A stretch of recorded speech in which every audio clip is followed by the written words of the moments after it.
نبی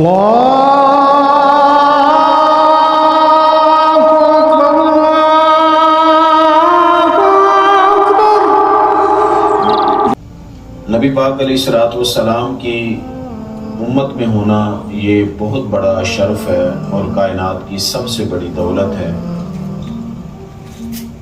کیوں کہ پہلے انبیاء اور ان کی امتیں حضرت آدم علیہ السلام سے لے کر حضرت عیسیٰ علیہ السلام تک وہ نبی پاک علیہ السلام کا تذکرہ کرتے بھی رہے اور اپنی امت کو شان مصطفیٰ بیان کر کے سناتے بھی رہے۔ یہ حضور علیہ السلام کا اعجاز ہے، آقا کریم علیہ السلام کی ایک وہ جو منفرد شان ہے، یہ اس کا اظہار ہے جو ہر نبی کی زبان سے اللہ تعالیٰ نے کروایا۔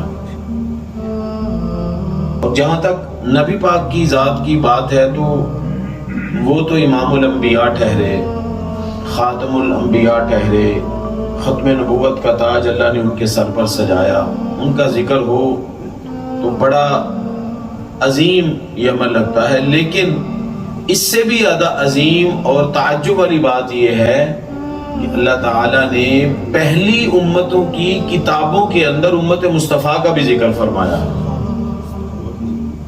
یعنی ہماری خصلتیں، ہماری عادتیں اللہ تعالیٰ نے تورات کے اندر بیان فرمائی، انجیل کے اندر بیان فرمائی۔ فرمایا جو مسلمان ہوں گے، نبی پاک علیہ السلام نبی آخر الزمان کے امتی ہوں گے، ان کے اندر یہ صفت ہوگی، یہ عادت ہوگی، یہ خوبی ہوگی، اور اس عادت اور خوبی کی وجہ سے اللہ تعالیٰ نے فرمایا وہ میرا قرب حاصل کریں گے۔ تو کتنی ہماری خوش قسمتی ہے، کتنی ہماری خوش نصیبی ہے، اللہ تعالیٰ نے ہمارا ذکر تورات اور انجیل کے اندر فرمایا ہمارے آنے سے پہلے، اور اس میں ہمارا کوئی کمال نہیں ہے، یہ صرف اور صرف نسبت محمد مصطفیٰ صلی اللہ علیہ وسلم کا کمال ہے، نسبت مصطفیٰ کا کمال ہے۔ ان کی نسبت ہے دامن کے اندر تو جو کھوٹے ہیں وہ بھی کھڑے ہو کے چل رہے ہیں۔ تو اس لیے کوشش یہ کرنی چاہیے کہ جتنا بڑا اعزاز ہمیں ملا ہے اس حساب سے اس اعزاز کو حاصل کرنے کے لیے اپنی جو ہے وہ بندہ کوشش کرے، کاوش کرے، اور جس قدر ہو سکے دین کے اوپر، دین کا راستہ جو ہے اس پر چلنے کے لیے انسان جو ہے وہ تگ و دو کرتا رہے۔ آج میں نے جو آیا مبارکہ کا حصہ تلاوت کیا ہے، اس کے اندر بظاہر تو اللہ تعالیٰ نے رسولوں کو حکم دیا ہے پاکیزہ چیزوں کے کھانے کا، اور فرمایا یا ایھا الرسول کلوا من الطیبات، کہ اے رسولو پاکیزہ چیزیں کھاؤ، اور آگے فرمایا وَاعْمَلُوا صَالِحًا، نیک عمل کرو، نیک اعمال کرو۔ تو جب رسول کو یہ حکم دیا جا رہا ہے کہ رسول تو وہ ہستی ہوتی ہے، وہ شخصیت اور وہ ذات ہوتی ہے کہ جس کو براہ راست اللہ تعالیٰ کی طرف سے گائیڈ لائن ملتی ہے، ہدایات ملتی ہیں، اللہ تعالیٰ براہ راست نبی کی تربیت فرماتا ہے، اور جو حرام چیز ہوتی ہے اللہ تعالیٰ اپنی قدرت کے تحت اس کو جدا کر دیتا ہے، اسے علیحدہ کر دیتا ہے، حرام کر دیتا ہے اللہ تعالیٰ حرام چیز کو نبی کی ذات پر۔ حرام لقمہ نبی کے پیٹ میں نہیں جا سکتا، وہ نبی چاہے بچپن کی عمر کے اندر ہو، چاہے جوانی کی عمر میں ہو، چاہے بڑھاپے کی عمر میں ہو۔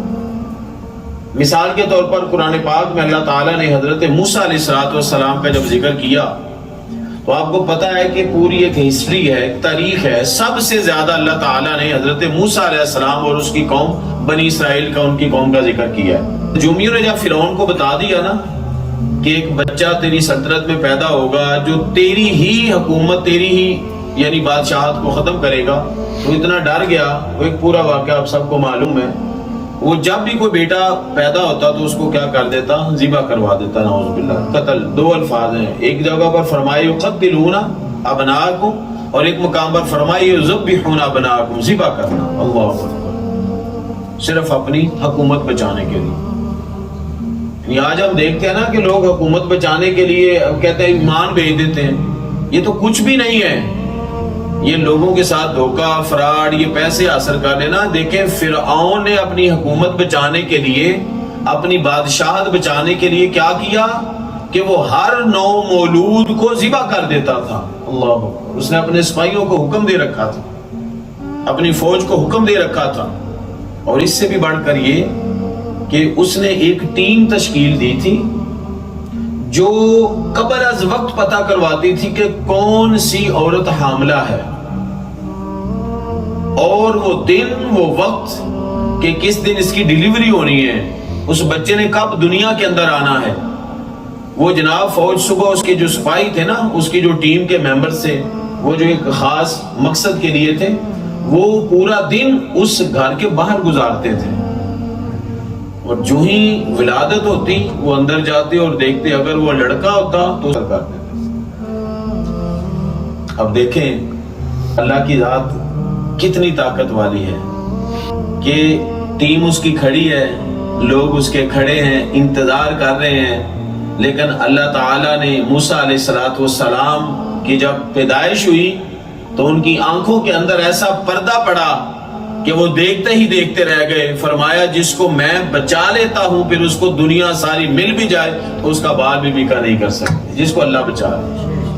اور ایسے عظیم پیغمبر بنے کہ فرمایا وَكَلَّمَ اللَّهُ مُوسَىٰ تَكْلِيمًا, وَكَلَّمَ اللَّهُ مُوسَىٰ تَكْلِيمًا. کلم اللہ موسیٰ, اللہ نے موسیٰ سے کلام کیا, موسیٰ نے اللہ سے کلام کیا. تکلیمہ کا مطلب کیا ہے؟ تکلیمہ کا مطلب یہ ہے کہ خوب جی بھر کے کلام کیا, جی بھر کے گفتگو کی.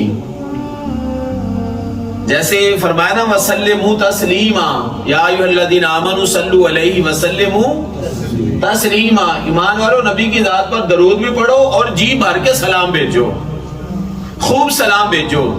تو سلیمو کے ساتھ تسلیمہ آیا, خوب جی بھر کے سلام بھیجو. لوگ کی ایک دفعہ سلام پڑھن نعوذ باللہ بدعت شرک کہندے نے, تے رب کی فرما رہا ہے, رب فرما رہا ہے خوب جی بھر کے سلام بھیجو. حضرت ابی بن کعب رضی اللہ تعالیٰ عنہ کہتے ہیں یا رسول اللہ صلی اللہ علیہ وسلم, میں جب دعا کرتا ہوں نا تو میرا دل کرتا ہے کہ میں اپنی دعا کے 4 حصے بنا لوں اور 3 حصے دعا کروں اور 1 حصہ آپ پر درود و سلام پڑھتا رہوں, آپ پر درود و سلام پڑھ. میرے آقا نے فرمایا بہت اچھا ہے, لیکن اگر تو اس کے اندر اضافہ کر دے گا تو تیرے لیے اور بہتر ہو جائے گا.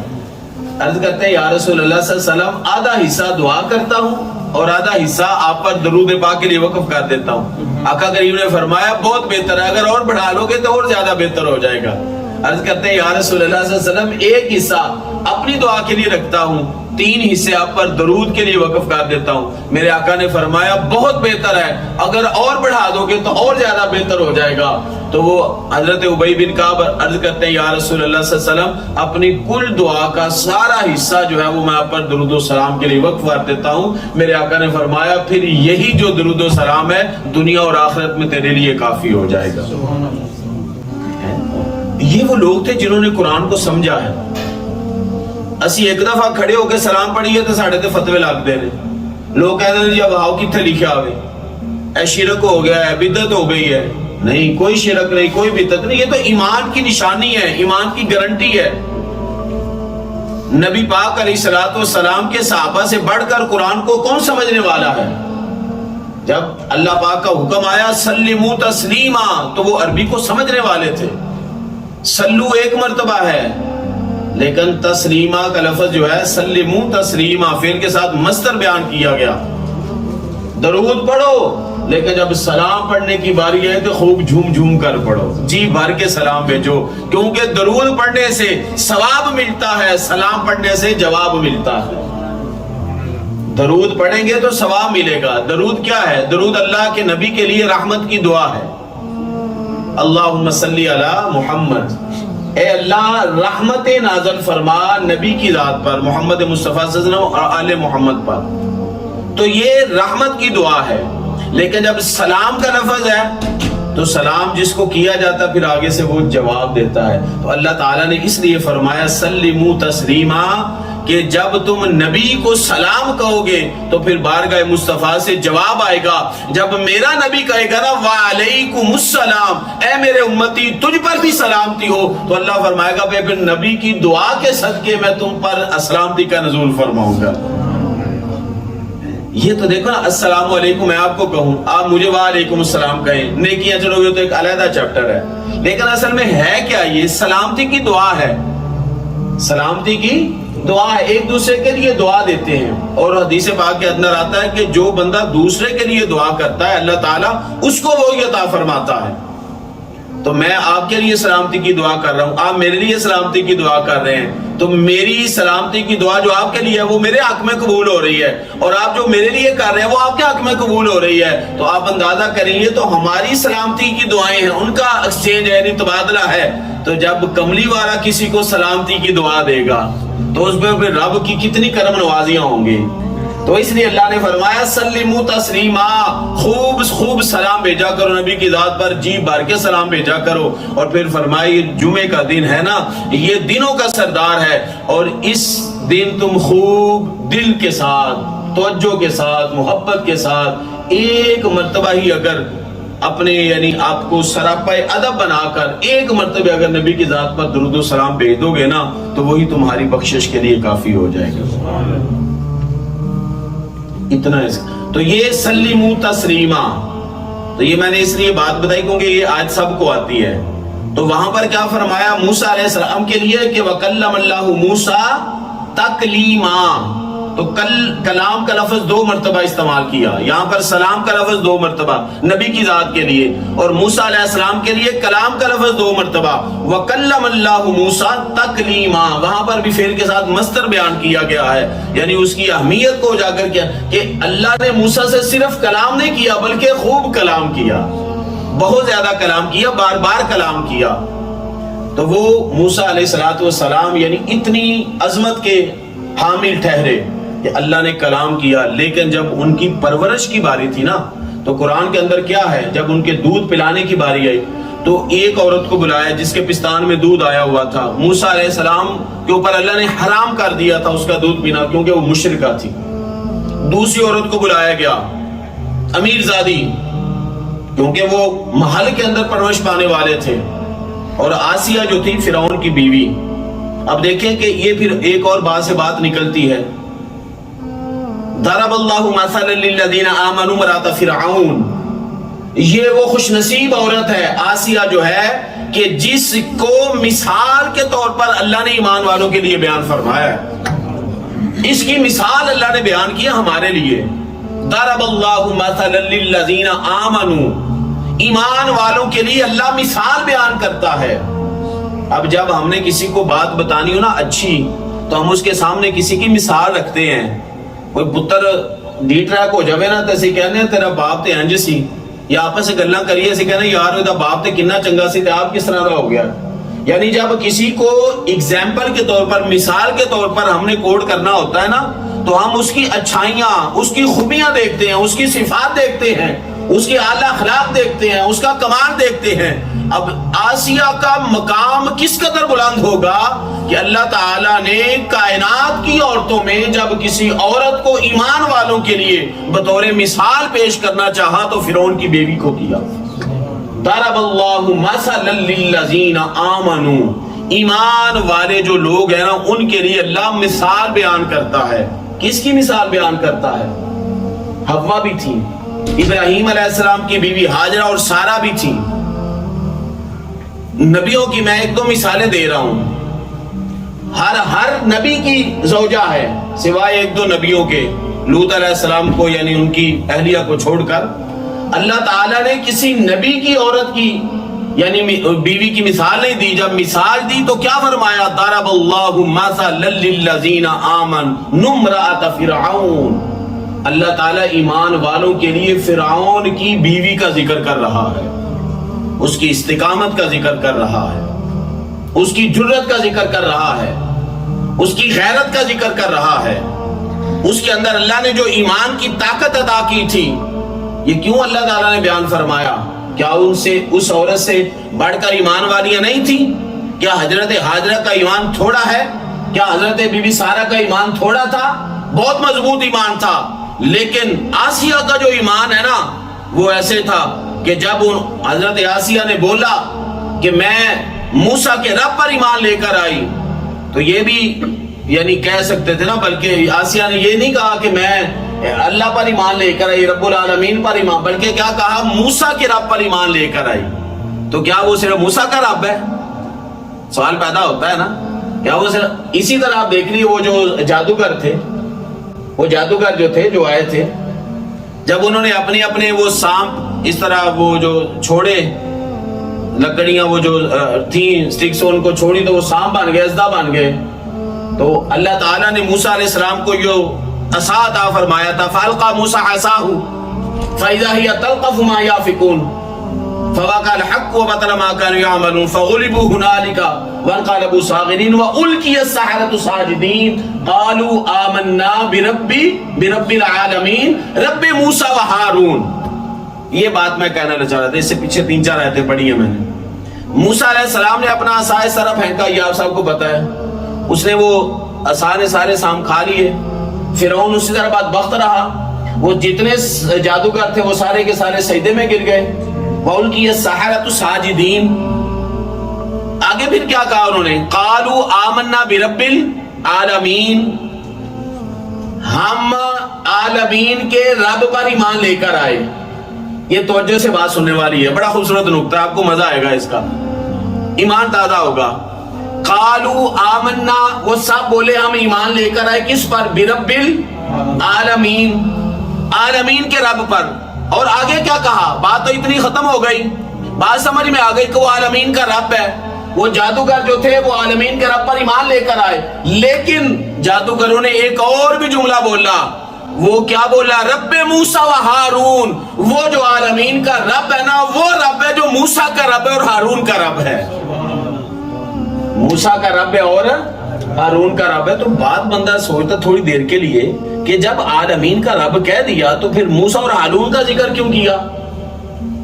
بھائی موسیٰ ایک شخصیت کا نام ہے، ہارون ایک شخصیت کا نام ہے، وہ تو 2 افراد کا نام ہے، موسیٰ اور ہارون 2 افراد ہیں، 2 بھائی ہیں، دونوں نبی ہیں، ایک رسول ہے ایک نبی ہے۔ موسیٰ نبی بھی ہیں اور رسول بھی ہیں، لیکن ہارون فقط نبی ہیں۔ موسیٰ صاحب شریعت ہے لیکن ہارون صاحب شریعت نہیں ہے۔ تو یہ کیوں کہا رب موسیٰ و ہارون؟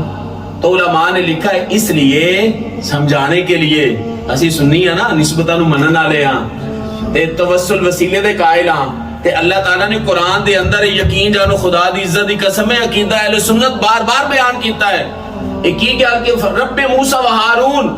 کیوں ذکر کیا موسیٰ اور ہارون کا؟ اس لیے جادوگروں نے موسیٰ اور ہارون کا ذکر کیا کہ ہمیں جو ایمان ملا ہے موسیٰ کے صدقے سے ملا ہے، جو ایمان ملا ہارون کے صدقے سے ملا ہے۔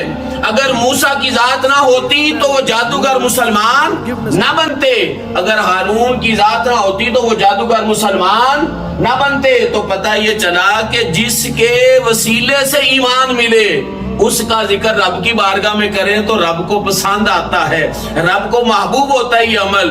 تو جب جادوگر جو تھے فرعون کے، جب انہوں نے رب موسیٰ پکارا، رب ہارون پکارا تو رب ان پر خوش ہوا۔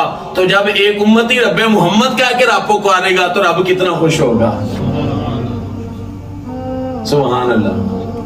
بلکہ یہ اللہ تعالیٰ کی عطا ہے، میں بات ادھر سے ادھر لے آیا ہوں، چلو اسی کے اوپر گفتگو کرتا ہوں۔ یہ جو پارہ نمبر 15 ہے نا، پارہ نمبر 15 سورہ بنی اسرائیل، اس کے اندر اللہ تعالیٰ نے جب اپنی عطاؤں کا ذکر کیا ہے، اللہ تعالیٰ جس کے پاس جو کچھ بھی ہے وہ میرے رب کی عطا ہے، اور اللہ خود اعلان کرتا ہے، اللہ فرماتا ہے کُلًّا نُمِدُّ ہَٰؤُلَاءِ وَہَٰؤُلَاءِ مِنْ عَطَاءِ رَبِّكَ، کُلًّا نُمِدُّ ہَٰؤُلَاءِ، یہ جو کچھ ہے نا ان کے پاس، ہَٰؤُلَاءِ مِنْ عَطَاءِ رَبِّكَ، نبی کی ذات کو سامنے کھڑا کیا اللہ تعالیٰ نے، کھڑے سے مراد ہے کہ مخاطب کیا، نبی کی ذات سے گفتگو اللہ تعالیٰ کر رہا ہے، رب کا تیرا رب۔ اب وہ صرف رب محمد نہیں ہے، وہ رب العالمین ہے، الحمدللہ رب سارے بولیے الحمدللہ رب العالمین، وہ رب العالمین ہے۔ لیکن اللہ تعالیٰ نے یہاں پر کیا کہا؟ فرمایا کُلًّا نُمِدُّ ہَٰؤُلَاءِ وَہَٰؤُلَاءِ مِنْ عَطَاءِ رَبِّكَ، محبوب یہ جو کچھ میں امت کو، انسانیت کو، کائنات کو بانٹ رہا ہوں نا، یہ میری عطا ہے، اور میں کون ہوں؟ میں رب محمد ہوں صلی اللہ علیہ وسلم، میں رب محمد ہوں۔ عطاء ربک، اللہ کو بھی یہ عمل محبوب ہے, اللہ بھی پسند کرتا ہے کہ مجھے کوئی رب محمد کہہ کے پکارے. بھائی سیدھی جی گل ہے نا, ایک باپ ہے نا تے اودے 2-3 پتر نے, دھیاں نے, تے انہاں چوں ایک ایسا وے کہ جیڑا باپ دا نام روشن کرے, باپ دا کدی زندگی بھر جڑا نا وہ کہنا نہ موڑے, باپ دے سامنے سر تسلیم خم کرے, تے باپ جدو اپنے یاراں دوستاں دے سامنے جائے گا نا تے وہ خوش ہوئے گا کہ لوگ اگر او دا باپ کہہ کے پکارن. جڑا ستان والا ہے پتر, جڑا تنگ کرن والا پتر, او باپ بھی کہے گا یار دا ذکر نہ ہی کرو. وہ کہے گا اگر میرے سامنے ذکر کرنا ہے تو میرے اس لاڈلے بیٹے دا ذکر کرو جڑا صبح شام میرا اطاعت گزارے, فرما بردار ہے, میری ماندا وے, میری سندا وے. اللہ تعالیٰ اسے واسطے فرماتا ہے کلن نمد ہؤلاء وہؤلاء من عطاء ربک, فرمائے کائنات میں ہر کسی نے میری حمد و ثنا کی ہے, ہر کسی نے میری عبادت کی ہے, ہر کوئی میری بندگی اپنی ہمت بساط کے مطابق جو اہل ایمان ہے, مسلمان ہے, وہ کر رہے ہیں, لیکن جیسی میری حمد و ثنا محمد مصطفیٰ نے کی ہے نہ آج تک ایسی کوئی کر سکا ہے, نہ قیامت تک کوئی کر سکے گا. اس لیے اللہ فرماتا ہے کلن نمد ہؤلاء وہؤلاء من عطاء ربک, یہ جو عطا ہے نا کائنات کے اوپر, یہ رب محمد کی عطا ہے, رب محمد کی عطا ہے. وما کان عطاء ربک محظورا. اگلی بات اچھا یہ پھر دیکھیں, اور پھر آگے اللہ تعالیٰ نے کیا فرمایا, محبوب تیرے رب کی عطا لمیٹڈ نہیں ہے, محدود نہیں ہے. یعنی دنیا والوں سے مانگو تو تھوڑا مانگو, لیکن جب رب سے مانگو تو پھر وہ ذات بڑی ہے, اس کے خزانے بڑے ہیں, تو جب وہ خود بھی بڑا ہے, اس کے خزانے بھی لامحدود ہے, تو جب اس سے مانگنے کی باری آئے تو پھر بے حساب مانگا کرو. وما کان عطاء ربک محظورا, تیرے رب کی عطا ختم ہونے والی نہیں ہے. اور اس عطا کا ذکر کیا سورۃ الکوثر کے اندر, انا اعطینا کل کوثر, محبوب تجھے کائنات کی ہر چیز کی کثرت عطا فرما دی ہے. سبحان اللہ. تو یہ بہرحال وہ کلم اللہ موسیٰ تکلیمہ سے بات ادھر آئی, دوبارہ ادھر جاتا ہوں. موسیٰ علیہ السلام کے دودھ پلانے کی جب باری آئی تو اللہ تعالیٰ نے حرام کر دیا تھا مشرکہ عورتوں کا دودھ موسیٰ علیہ السلام کی ذات پر. کیوں؟ اس لیے کہ اللہ قرآن میں فرماتا ہے کہ میں نے آدم علیہ السلام سے لے کر محمد مصطفیٰ صلی اللہ علیہ وسلم تک ہر نبی کو یہ حکم دیا ہے, یا ایھا الرسل کلوا من الطیبات, کہ پاکیزہ چیزیں کھانی ہیں, وَاعْمَلُوا صَالِحًا, اور نیک اعمال کرنے ہیں. تو اگر موسیٰ علیہ السلام بچپن میں کسی کافر عورت کا دودھ پی لیتے, مشرکہ عورت کا دودھ پی لیتے, تو پھر اس آیت کے اوپر حرف آنا تھا. اللہ تو قرآن میں کہہ رہے ہیں رسولوں کو پاکیزہ چیزیں کھلاؤ, تو موسیٰ بچپن میں تھے, موسیٰ پھر کافر عورت کا دودھ کیوں پی کر جوان ہو گئے؟ اس لیے اللہ نے قرآن میں یہ نقطہ بھی سمجھا دیا, فرمایا وَحَرَّمْنَا عَلَيْهِ الْمَرَاضِعَ مِنْ قَبْلُ, اللہ پاک نے فرمایا میں نے موسیٰ کے اوپر ساری کافرہ عورتوں کے دودھ حرام کر دیے تھے. اگر موسیٰ علیہ السلام نے دودھ پیا ہے تو اپنی اماں ماں کا پیا. تو اس لیے ہم یہاں پر وہی کا معنی الہام کریں گے کہ اللہ تعالیٰ نے, الہام کیا ہوتا ہے؟ دل میں بات ڈال دینا, دل میں بات ڈال دینا. تو موسیٰ علیہ السلام کی والدہ گھر میں بیٹھی ہیں, موسیٰ فرعون کے محل میں ہیں, ادھر یہ تڑپ رہی ہیں, ادھر موسیٰ بھوک سے بلک رہے ہیں. اب اللہ تعالیٰ نے موسیٰ کے دل میں بات ڈال دی, وَأَوْحَيْنَا إِلَىٰ أُمِّ مُوسَىٰ, اے موسیٰ, اے موسیٰ کی والدہ کیوں پریشان ہو رہی ہے؟ اگر میں اس فوج سے تیرے بیٹے کو نکالنے پر قادر ہوں تو اس کی تربیت کے لیے, اس کی غذا کے لیے, تجھے وہاں تک پہنچانے کے لیے بھی قادر ہوں. تو چھوٹا بچہ جب ہوتا ہے نا, صرف بات غذا کی نہیں ہوتی, تربیت کی بھی ہوتی ہے, تربیت کی بھی ہوتی ہے. تو اس لیے موسیٰ علیہ السلام کی والدہ صبح بھی جاتی, شام بھی جاتی, دودھ بھی پلاتی, اپنے پتر کو دیکھ بھی لیتی, اپنی آنکھیں بھی ٹھنڈی کر لیتی, سینے سے بھی لگا لیتی, رب کا شکر بھی ادا کر لیتی. ٹھیک ہے, تو یہ موسیٰ علیہ السلام کو اللہ تعالیٰ نے اس طرح جو ہے نا وہ کیا. تو تربیت بھی ہوئی, آپ کی والدہ نے آپ کی تربیت کی, تو تربیت کا بھی بڑا عنصر ہوتا ہے. ٹھیک ہے, تو باہر جنگلوں میں ہی پیدا ہو سکتے تھے, پہاڑوں میں پیدا ہو سکتے تھے, کیونکہ ایک ہوا تھا نا دوسرا موسیٰ بھی. کہو گے دوسرا موسیٰ کیڑا ہوئے؟ 2 موسیٰ ہوئے ہیں. ایک موسیٰ وہ جو فرعون کے گھر میں پلا, وہ بنا اللہ کا نبی. ایک موسیٰ وہ جس کو غذا دی جبریل نے. کس نے؟ کھول کے بولو میں ذمہ دار ہوں. کس نے؟ جبرائیل علیہ السلام نے. اب وہ موسیٰ کون سا تھا؟ وہ تھا جو بڑا ہو کے بنا سامری جادوگر. سامری جادوگر دا نام تو سنا ہے نا, یہ دا نام ہی موسیٰ سی. یہ وہ جو اللہ کے پیغمبر موسیٰ بنے, وہ فرعون کے محل میں, یعنی جو سب سے بڑا خدا کا دشمن تھا, جس نے یہ کہہ دیا تھا انا ربکم الاعلی, میں نعوذ باللہ, اس نے کہا تھا میں اس رب سے بھی بڑا رب ہوں. یہ فرعون نے کہا ہے, پارہ نمبر 14 کے اندر موجود ہے. یعنی بار بار اللہ تعالیٰ نے موسیٰ علیہ السلام اور فرعون کا قصہ بیان کیا ہے. آدم اور ابلیس اور موسیٰ اور فرعون کا بار بار قرآن میں یہ قصہ بیان ہوا ہے. ٹھیک ہے, تو اس نے یہ بولا تھا انا ربکم الاعلی, صرف رب نہیں بولا تھا اس نے کہا تھا انا ربکم الاعلی, میں اس رب سے بھی بڑا رب ہوں. نعوذ باللہ, میں سب سے بڑا رب ہوں. اللہ نے فرمایا پھر تیرے پانی کے اندر ہی ڈبوؤں گا.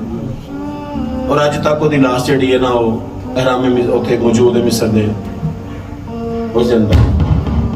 غور کرنے کا مقصد ہے کہ بات یہ ہوتی ہے کہ جس کو اللہ تعالیٰ نے بچانا ہوتا ہے نا دشمن کے جال سے, دشمن کے پنجے سے بچا لیتا ہے اللہ تعالیٰ.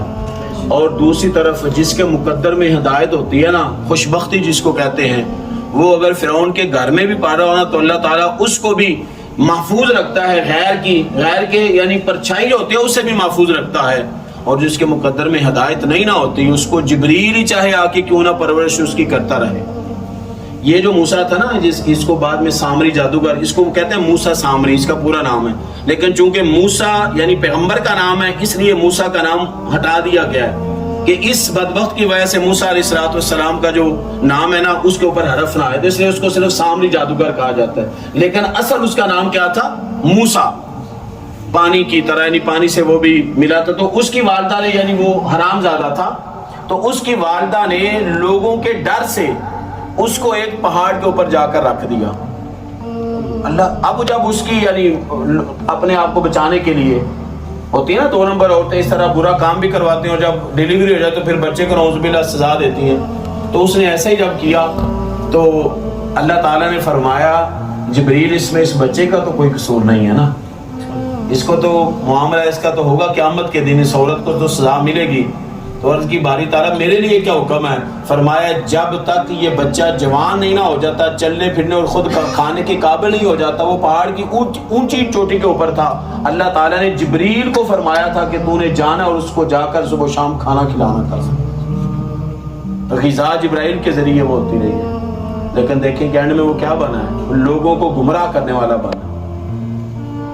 تو یہ اس لیے اللہ تعالیٰ نے فرمایا کہ جس کو اللہ تعالیٰ ہدایت دینا چاہے نا, اس کو پوری دنیا بھی مل کے گمراہ نہیں کر سکتی, اور جو گمراہ ہو جائے نا, جس کو اللہ گمراہ کر دے, پھر اس کے لیے ہدایت نہیں. تو اس لیے یہ 2 بہرحال یعنی ایک نام کے 2 کریکٹر, 2 ذاتیں, ایک فرعون کے دشمن خدا کے گھر میں پلتا ہے لیکن وہ اللہ کا پیغمبر بنتا ہے, اللہ کا کریم بنتا ہے, اور جو دوسرا ہے اللہ کے حکم سے جبریل اس کو غذا کا اس کا اہتمام کرتا ہے, لیکن جو ہے وہ ایسا یعنی بدبخت ہوتا ہے, ایسا گمراہ ہوتا ہے کہ وہ حضرت موسیٰ علیہ السلام کی قوم کو گمراہ کرنے والا بن جاتا ہے, بادشاہ بناتا ہے, لوگوں کو شرک کی طرف لے کر جاتا ہے. تو علماء نے یہاں پر لکھا ہے کہ ہمیشہ اللہ تعالیٰ سے ہدایت طلب کرتے رہو. ایک لمحے کے لیے بھی جو ہے وہ انسان ایک لمحے کے لیے بھی اپنے آپ کو اس قابل نہ سمجھے کہ اب مجھے ہدایت کی ضرورت نہیں, میں ہدایت پر ہوں. کبھی ہر وقت اللہ تعالیٰ سے ہدایت کا طلبگار رہے, ڈرتا رہے اس سے. وہ بڑا بے نیاز ہے, بڑا بے نیاز ہے. اللہ الصمد صرف اسی کی شان ہے, ساری طاقتیں, ساری حکمرانیاں, سب کچھ اس کے ہاتھ میں ہے. تو اس لیے بندہ وہی بندہ ہے, وہی انسان ہے, وہی آدمی ہے کہ جو ہر وقت اللہ تعالیٰ کا ڈر, اس کا خوف اپنے دل میں رکھتا ہے. وہی کامیاب ہے اس جہان کے اندر, وہی کامیاب ہے اس جہان کے اندر. اللہ تعالیٰ ہمیں ہمیشہ اپنا ڈر عطا فرمائے, اپنی محبت والا جو پیار والا تعلق ہے اللہ کی ذات والا, اللہ کی ذات کے ساتھ, اللہ تعالیٰ ہمیں وہ اپنے دلوں میں پیدا کرنے کی توفیق عطا فرمائے. وما علیہ الا البلاغ.